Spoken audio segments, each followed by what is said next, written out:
మారిపోతాయి. అదే జరిగింది సంసోను జీవితంలో. అప్పుడు వచ్చింది అయ్యగారికి బుద్ధి, సంసోనికి బుద్ధి వచ్చినప్పుడు, ఓ యెహోవా, అప్పుడు చేస్తాడు ప్రార్థన.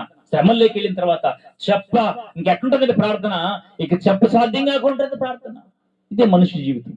అప్పుడు సంసోను, యెహోవా, ఓ ప్రభువా, దయచేసి నన్ను జ్ఞాపకం చేసుకో. అప్పుడు చేశాడు ప్రార్థన. అప్పుడు కనపడలా. అప్పుడు ఇష్టం వచ్చినట్టు తిరిగాడు, ఇష్టం వచ్చినట్టు తిన్నాడు, ఇష్టం వచ్చినట్టు అనుభవించాడు. ఆరోగ్యం పోయింది, బలము పోయింది, డబ్బు పోయింది, స్నేహితులు దూరం అయిపోయారు.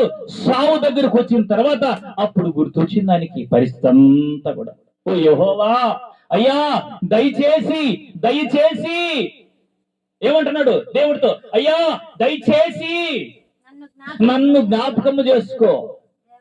ఓ దేవా, దయచేసి